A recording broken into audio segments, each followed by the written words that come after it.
아는 것을 구별하지 못하는 이 바리새인들을 꾸짖으시는 말씀이 바로 이 말씀입니다. 하루살이는 걸러내고 낙타는 삼키는도다 하는 말씀입니다. 이 바리새인들의 그런 삶은 그 우선순위에서 율법만을 강조하고 있는 삶이었습니다. 그러나 우리 그리스도인의 우선순위는 우리 사람들의 마음을 알고 그 마음을 위해 행동하는 하나님의 사람으로서의 마음을 따라가는 그런 마음입니다. 왜 그럴까? 우리 예수님께서 우리에게 주신 명령이 있습니다. 예수님은 가서 세례를 주고 예수님이 분부한 모든 것을 가르쳐 지키게 하라고 명령하셨습니다. 그럼에도 불구하고 우리에게 주신 것은 이 명령뿐이었지 어떻게 하라는 구체적인 지침이나 단계적인 지침 이런 것들은 가르쳐 주시지 않았거든요. 예수님이 가르쳐 주신 우리 명령을 잘 따르기 위해서 우리는 하나님께 지혜를 구하고 큰 그림을 마음에 품고 하나님의 우선순위를 우리 중심에 두면서 살아야 합니다. 우리 에베소서 5장 15절부터 17절까지 이런 말씀이 있습니다. 그런즉 너희가 어떻게 행할지를 자세히 주의하여 지혜 없는 자같이 하지 말고 오직 지혜 있는 자같이 하여 세월을 아끼라. 때가 악하니라. 그러므로 어리석은 자가 되지 말고 오직 주의 뜻이 무엇인가 이해하라 말씀합니다. 세월을 아끼라 말씀합니다. 이게 무슨 말입니까? 어떻게 살라는 말일까요? 여러분은 내일 무엇을 할지 어떤 계획된 삶을 살고 있습니까? 여러분께서는 내일 한 주간을 어떻게 지낼지 그런 계획을 가지고 있으십니까? 아니면 오늘 하루를 시작할 때 무엇을 할지 미리 생각하고 있습니까? 여러분들은 여러분들이 해야 할 일을 그런 정해진 시간에 마칠 수 있도록 좀 노력하고 있습니까? 여러분들이 오늘 해야 할 일을 정할 때 그 기준이 어떠한 것들, 무엇이 그 기준이 되고 있습니까? 여러분들은 내가 좋아하는 일을 먼저 합니까? 아니면 좀 지루하고 재미없는 일들을 빨리빨리 처리하고자 합니까? 지금 여러분들 삶에 있어서 가장 중요한 우선순위가 무엇인지를 여러분들은 알고 있습니까? 여러분 지금 내게 주어진 이 시간을 잘 활용하는지 그렇지 않은지는 이런 질문들을 우리가 해보면 알 수 있습니다. 그러니까 예라는 그런 대답이 많을수록 아니면 혹은 질문에 대한 답을 가지고 있는 사람은 시간을 잘 활용하면서 살아가고 있는 사람이고 그렇지 않을수록 시간을 낭비하고 있든지 아니면 내가 낭비하고 있다는 것조차도 모르고 그냥 살아가고 있다는 말이 됩니다. 저는 지난 주간 어떻게 살았는지 어떻게 지냈는지 모르게 그냥 지나왔습니다. 지나고 보니까 일주일이 훌쩍 지났습니다. 아마존에서는 일어나서 강의하고 밥 때 되면 밥 주면 밥 먹고 또 강의하고 함께 좀 거닐고 이렇게 하면은 끝났어요. 밤 되면 또 집회하고 집회 끝나면 자고 막 이렇게 끝났어요. 근데 와서 보니까 해야 할 일도 많고 약속도 많고 월요일인지 화요일인지 이게 도무지 정신을 차리지 못했습니다. 분명히 약속을 했는데 이분이 안 오는 거예요. 알고 보니까 수요일 날 약속해놓고 화요일 날 기다리고 있더라고요. 참 어떻게 이렇게 일주일을 지내고 나니까 정말 좀 허무하다라는 이런 생각을 좀 가졌습니다. 그리고 벌써 시간이 이렇게 되었다고? 저는 그냥 일주일이라는 시간을 낭비했습니다. 제가 낭비했다고 하니까 낭비한 것인지 알지 대부분은 우리는 시간을 낭비하면서 살아간다는 것조차도 모르고 그리고 낭비하면서 살아가고 있습니다. 시간의 가치가 얼마나 중요한지 인식하면서 살아가지 못하고 있기 때문에 그렇습니다. 1분 1초가 얼마나 중요한 시간인지 모릅니다. 여러분 1분 때문에 비행기를 놓쳤다고 생각을 해보십시오. 그러면 그거에 파생되는 비용이 얼마나 나오겠습니까? 하지 못하는 일들이 얼마나 많겠습니까? 제가 경험했잖아요. 비행기 출발 시간은 다가오는데 체크인을 안 해줘갖고 얼마나 몇 시간 전부터 고생하고 간절하게 기다렸는지 모릅니다. 1분입니다. 1분. 여러분 운동 경기나 이런 것들 보면 0.01초 차이로 메달 색깔이 달라지지 않습니까? 메달을 받고 못 받고의 그런 삶의 차이가 얼마나 큰지 모릅니다. 여러분들은 지금 세월을 아끼는 삶을 살아가고 있습니까? 이 말은 하나님이 말씀하셨는데 우리 성경 말씀에 세월을 아끼라 하시는데 여러분들이 얼마나 여기에 관심을 갖고 있는지 궁금한 겁니다. 여러분에게 주어진 시간을 잘 활용하면서 살아가고 있습니까? 그렇지 못하면 왜 그럴까요? 우리들이 이 시간에 대한 개념들은요, 우리에게 훈련이 필요합니다. 그냥 되어지는 게 아닙니다. 우리 스스로가 시간을 잘 지켜가는 사람이어야 합니다. 내가 시간에 대한 훈련이 안 되어 있어서 시간에 대해서 낭비하게 되고 있습니다. 낭비를 하면서 살아가고 있습니다. 내 삶이 정돈되어 있지 않으면요, 쓸데없는 일에 시간을 낭비하게 됩니다. 시간을 아낀다는 것은 바꾸어 말하면 정말 중요한 것이 무엇인지를 잘 분별해서 중요한 일부터 하면서 살아간다는 말입니다. 이것을 우선순위라 이렇게 부를 수 있습니다. 우선순위. 여러분, 예수님이 살아가시면서 예수님의 우선순위가 무엇인지 아세요? 예수님께서 무엇을 가장 중심에 두고 살아갔는지 아십니까? 예수님의 우선순위는 기도하시는 것이었습니다. 기도하는 것. 마가복음 1장 35절부터 38절까지 이렇게 말씀합니다. 새벽 아직도 밝기 전에 예수께서 일어나 나가 한적한 곳으로 가사 거기서 기도하시더니 시몬과 및 그와 함께 있는 자들이 예수의 뒤를 따라가 만나서 이르되 모든 사람이 주를 찾나이다. 이르시되 우리가 다른 가까운 마을들로 가자. 거기서도 전도하리니 내가 이를 위하여 왔노라 하시고. 예수님께서 이 땅에서 하신 일은 가르치시는 일이었습니다. 천국 복음을 전하시는 일이었습니다. 병든 자들을 치료하시는 일이었습니다. 매일매일 두루 다니시면서 아침 일찍부터 밤늦게까지 이와 같은 일들을 행하셨습니다. 이런 바쁜 와중에서도 예수님은 새벽 날이 밝기 전에 한적한 곳으로 가서 기도하셨습니다. 예수님의 이 사역의 힘은 이 기도에서 비롯되었습니다. 기도하시더니 전도하러 다른 가까운 마을로 가야 한다고 말씀하십니다. 기도하시면서 사명을 깨달으셨고 기도하시면서 나아갈 방향을 깨달으시고 그대로 행하셨습니다. 그러니까 예수님의 사역의 중심에 우선순위에 이 기도가 있었습니다. 이 하나님의 말씀이 성경에는요, 우선순위에 대한 말씀들이 여러 부분에서 있습니다.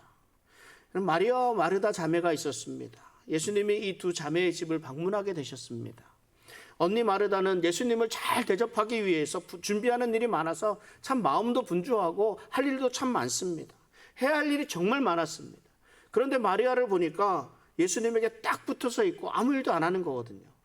한편으로는 꼴보기도 싫었겠죠. 그래서 예수님에게 예수님 좀 마리아 좀 언니 좀 도와주라고 말씀 좀 해주세요. 직접 말하면 안 들으니까 예수님에게 부탁을 했습니다. 그런데 예수님께서 무엇이라 말씀하셨습니까? 오히려 마르다에게 많은 것 준비할 게 뭐 있냐, 그저 한 가지 해놓고 있으면 되지 그것이면 족하지 않겠느냐, 마리아가 좋은 편을 택하였다, 이렇게 말씀을 하셨습니다. 제가 청년 때 이 말씀을 통해서 늘 분주하기만 했던 제 자신을 돌아보는 계기가 되었습니다.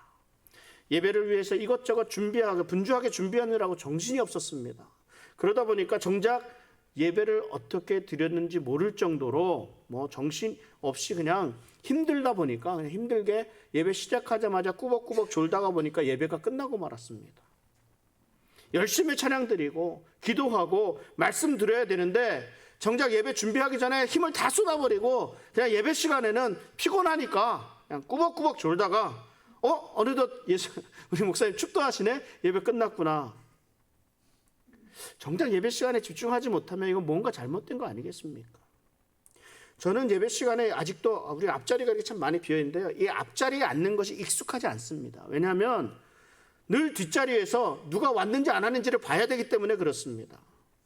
예배의 순서는 어떻게 되어야 되는지, 이게 순서 맡은 사람은 왔는지 안 왔는지, 음향장치가 잘 작동하는지, 파워포인트는 잘하고 있는지, 제가 다 담당하고 저에게 주어진 일은 아니지만 어렸을 때부터 그런 거에 관심이 많았어요.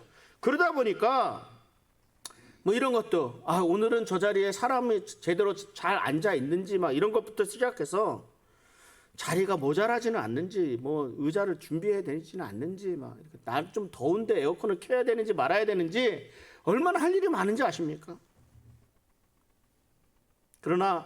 그러니까 그렇게 하니까 사실 예배에 집중할 수가 있었겠습니까? 저 나름대로는 만족한 예배를 드렸을 것입니다. 아무런 사건 사고 없이 예배가 무사히 마쳐지게 된 것에 대한 그런 만족함입니다. 제가 드렸던 예배는 예배를 받으시는 예수님, 하나님이 없었습니다. 그러니까 예수님께서 이것을 지적하시는 거예요. 정말 중요한 것이 무엇인지를 말씀하시는 겁니다. 예배를 누구에게 드리는 것인가? 이것이 제일 중요하지 않아요? 그렇다면 누구에게 집중해야 되는가? 성가대에게 집중해야 되느냐, 찬양팀에게 집중해야 되느냐, 오늘 누가 왔는지 안 왔는지에 집중해야 되느냐 이거죠. 왜 저 자리에 늘 앉아있던 분이 안 계시는가, 그거 생각하다 보면 한 시간 그냥 지나가 버려요. 이래서는 안 되지 않습니까? 우리가 하나님께 예배 드려야 되는데, 하나님께 집중해야 되는데, 이거 정말 중요한 것, 하나님을 향한, 예수님을 향한 전심이 있어야 되지 않겠느냐 이 말입니다. 사도행전 6장 2절에 4절은 또 이렇게 말씀합니다. 이 말씀을 같이 한번 읽어보겠습니다. 12사도가 모든 제자를 불러 이르되 우리가 하나님의 말씀을 제쳐놓고 접대를 일삼는 것이 마땅하지 아니하니 형제들아 너희 가운데서 성령과 지혜가 충만하여 칭찬받는 사람 7을 택하라.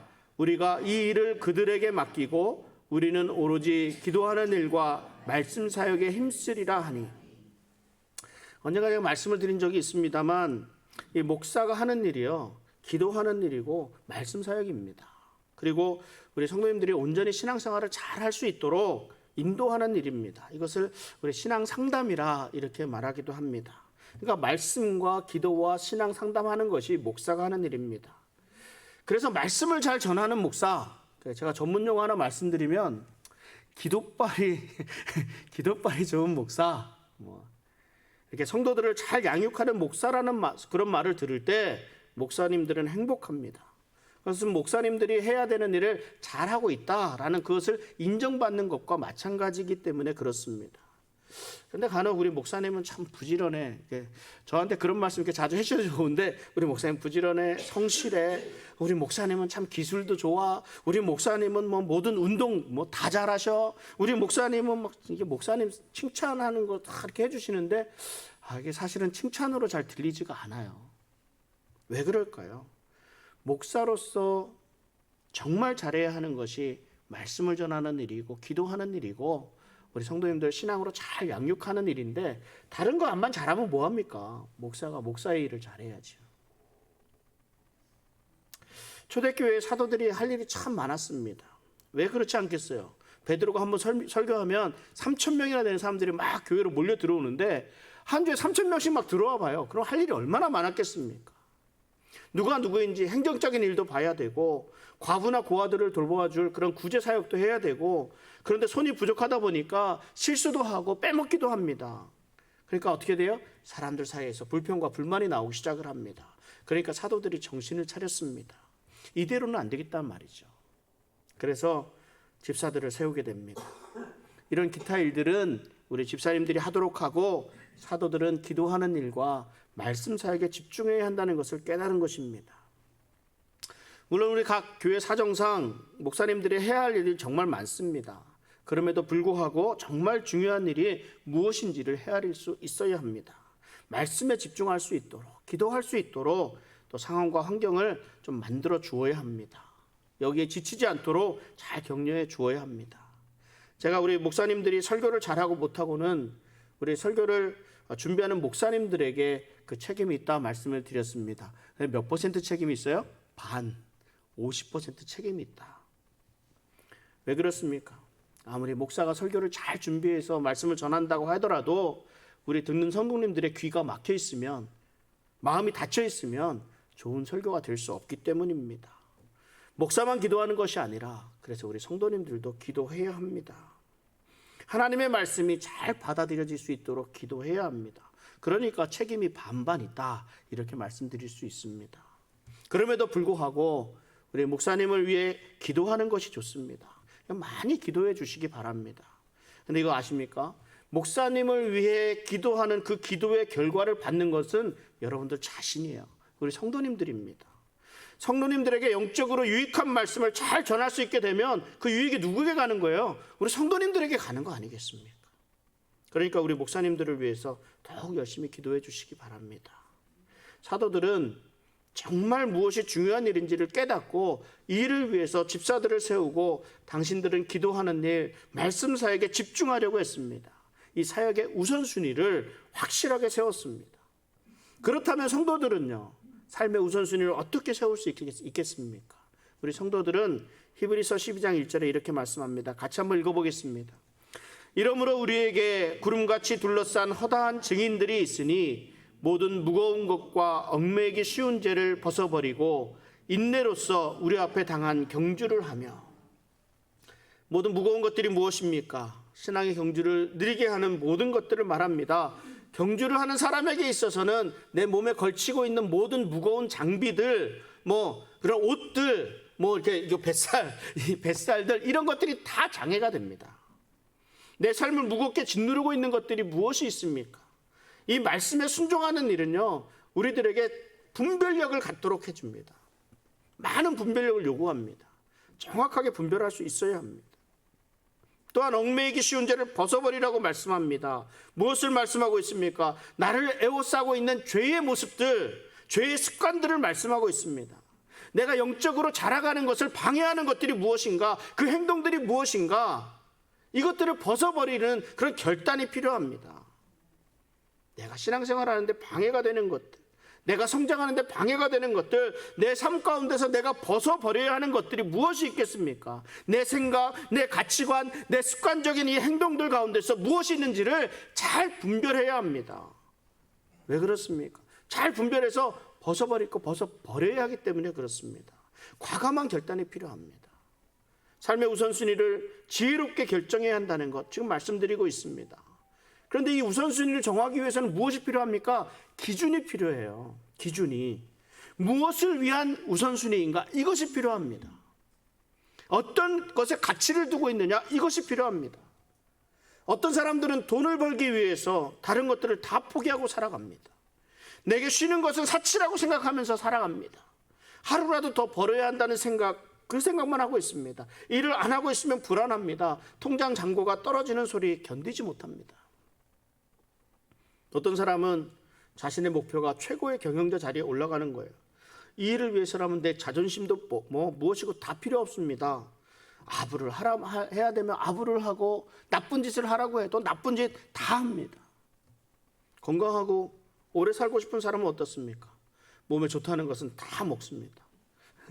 몸에 해롭다는 것은 아무리 맛있어도 먹지 않습니다.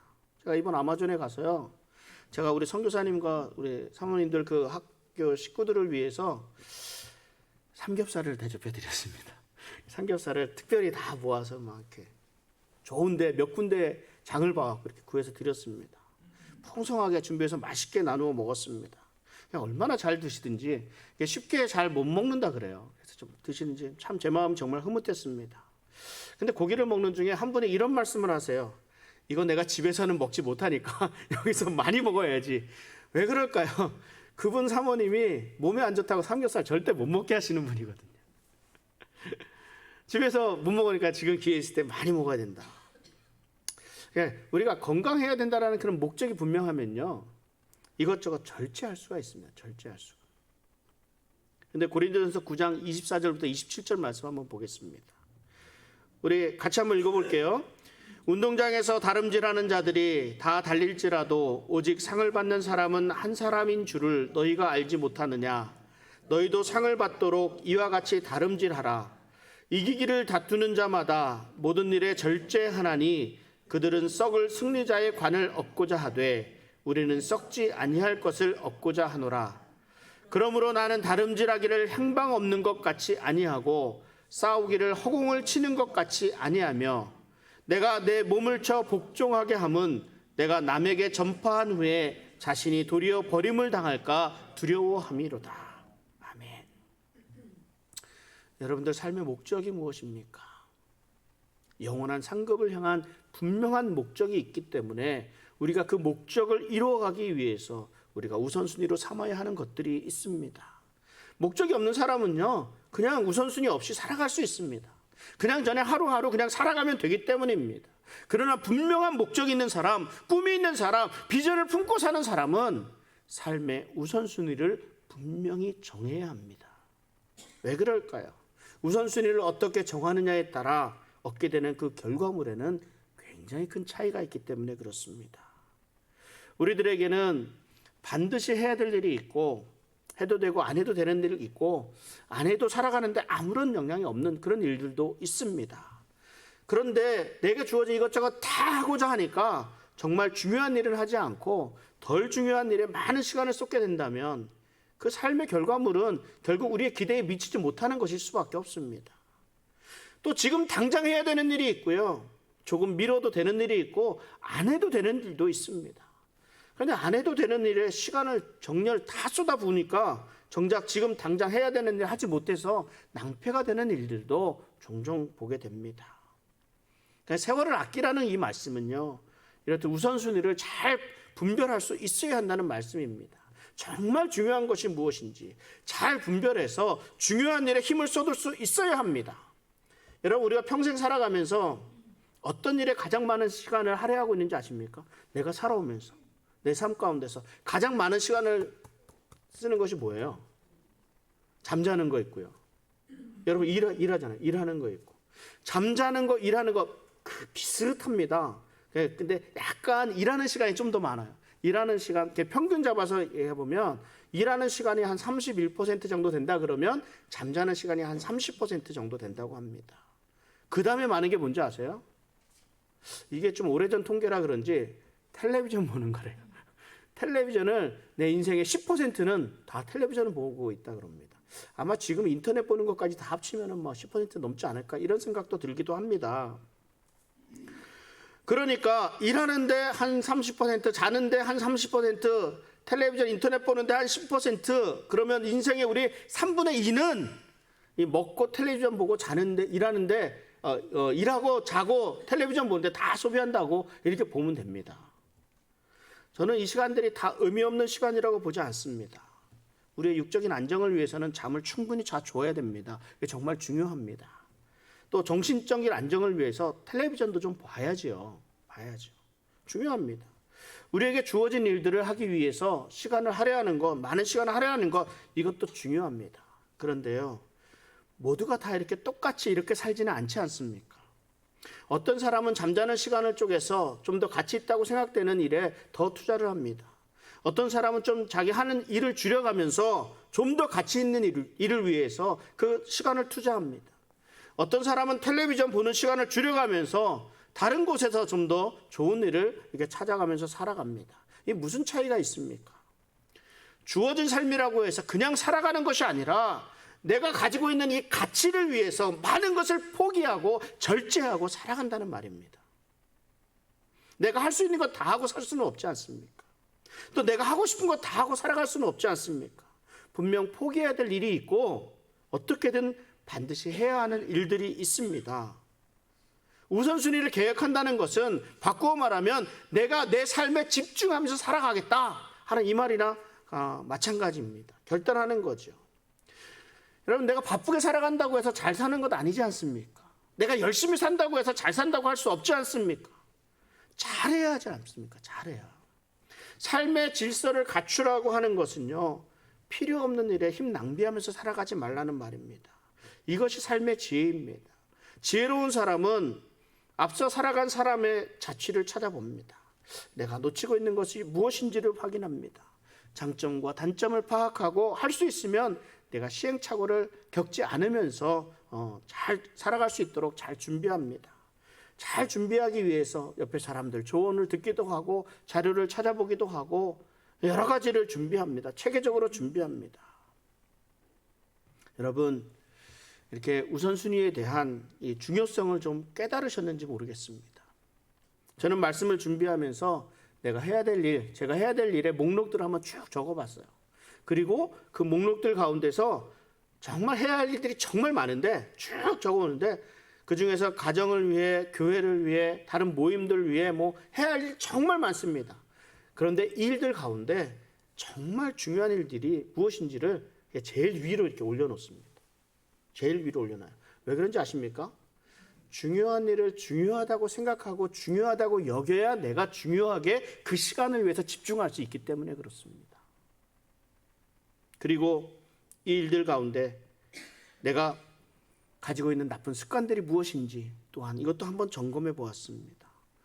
저에게 있어서 가장 나쁜 습관이 뭔가 이렇게 생각을 해보니까 좀 잠시 미뤄두는 일들이었어요. 미루는 일.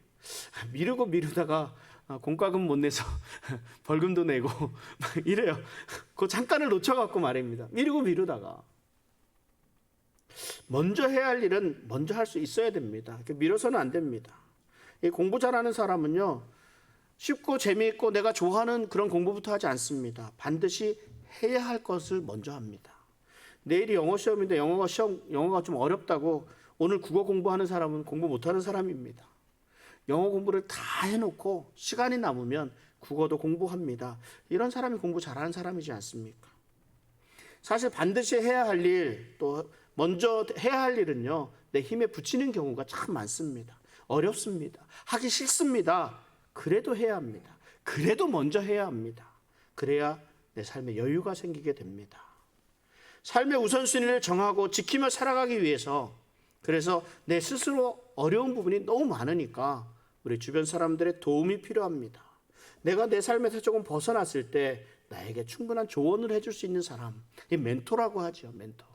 굳이 멘토라고 거창하게 안 해도 내 옆에서 나를 좀 붙들어줄 사람이 필요합니다. 그것이 내 아내가 될 수도 있고, 내 남편이 될 수도 있고, 내 목사님이 될 수도 있고, 내 우리 구역장님이 될 수도 있습니다. 내 옆에 있는 우리 지체들이 될 수 있습니다. 이런 좋은 분들, 나의 부족한 부분들을 채워줄 사람들이 필요합니다. 이 세상 혼자 살아가는 거 아니지 않습니까? 하나님은 나를 위해서 정말 좋은 사람들을 많이 붙여주셨습니다. 아름다운 인생, 하나님이 맡겨주신 좋은 동역자들과 함께 할 수 있기를 바랍니다. 여러분, 한번 주어진 우리들 삶 아니겠습니까? 이 삶 좀 잘 살아야 되지 않겠습니까? 부끄러움 없는 삶이 되어야 되지 않겠습니까? 영원한 상급을 위해서 잘 생각할 수 있는 그런 한 주간이 되셨으면 좋겠습니다. 그래서 여러분들 삶의 우선순위를 잘 정하고 그 우선순위를 놓고 그 중심으로 잘 지켜가면서 살아갈 수 있기를 바랍니다. 여러분들의 삶의 건강 가운데, 삶 가운데 하나님의 은혜가 풍성하시길 주님의 이름으로 축원합니다. 하나님,